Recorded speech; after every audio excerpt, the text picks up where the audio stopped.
The power is at minimal settings, and the gravity generators are operating on emergency power. The atmospheric machinery has been compromised, and the air is toxic. The Prool must have intentionally shut down life support and pulled the disconnects on the antimatter generators powering the ship's critical systems. Although my Grawl scientists had a hand in the design of Sail's ship, the Chalt Council ordered Sail to remove the Fury from our base before it was complete. They feared that my Uleron AI would infect the ship's systems and give us access to classified equipment. What they didn't know was that Justice inserted a subsystem of himself into the Fury. Sail knew Justice well enough to suspect the truth, but has never mentioned her suspicion to us. I wasn't going to let the cat out of the bag unless it was absolutely necessary. Kuntz called Sail. If the crew willingly turned over the ship to the Prool, why bother to turn off the power? The Fury's artificial intelligence would resist all attempts at subjugation. The Prool probably feared the AI would destroy the ship, and them along with it, Sail replied.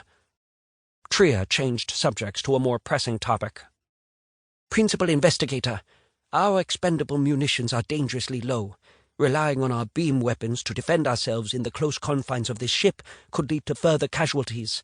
We need to find out if the armory is still intact. Tria was correct. Our munition packs and nanite reservoirs were empty. My suit HUD showed that I was down to 3 ballistic spikes in the launcher magazine on my left forearm. That left me with only my beam weapon, and I knew how my crew felt about me making use of it in tight quarters. My suit AI gave me a quick sit-rep on my team's ordnance. Tria had somehow retained her shotgun and had a single penetrator slug. Clutch was empty on his suit ammo, but had 2 charges left in his plasma launcher. The weapon was a nightmare in the best of conditions, let alone inside of a ship's spaces. If he started a fire with the damn thing, we would have to abandon the ship and take our chances in interdimensional space. That risky proposition could lead to us being lost and drifting for eternity.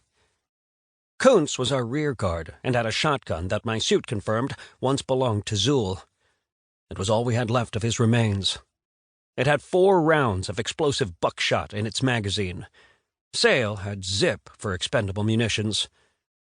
Before Sail could reply to Tria's comment, Clutch called out a warning. Contact! When we had made our escape and ported into the rear spaces of the Fury, our location was a roll of the dice. My no-light sensors showed we were in some of the crew's quarters, most probably the star drive techs. There were 8 bunks stacked 4 high on opposing walls and a small common area in between. We spread out and crouched low after the troopmaster's alert. Our armor's cloaking systems were almost non-existent from the battle damage we took while fleeing to our current location. If the lights were to suddenly come on, there would be no hiding. Even if we were able to cloak, the Prool have already shown they have the capability of detecting our presence. We braced ourselves for another confrontation. The strike team got a view from Clutch's HUD cam. There was a Prool maintenance drone walking in the pitch-black corridor that leads to the crew quarters.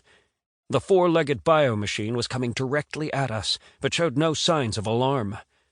Clutch was just inside of the crew quarters entrance and extended his climbing hooks. The powered edge on the hooks could slice into almost any surface. They made excellent close-quarters combat weapons. The weak point on this particular bio-machine was the relatively soft armor at the base of the machine's hulk, just between its 4 legs. The problem with this was you had to be under it, or knock it over to get a good kill with our edged weapons. The bio-machine suddenly stopped at the open hatch. A small light on its exterior flashed once, then ceased. The bio-machine jerked sideways as if to leave. The troopmaster's patience was at an end, and he threw himself down on the deck at the Prool's feet. The bio-machine swung back around to face the sudden noise and movement. Clutch jammed one of his hooks upwards into it with such force he lifted it off the deck and sent it crashing onto its side. It was not a clean kill. What made matters worse is it appeared that Clutch's hook and armored gauntlet were stuck in the bio-machine's guts. The Prool started thrashing around in the corridor like a blender gone wild, dragging Clutch with it.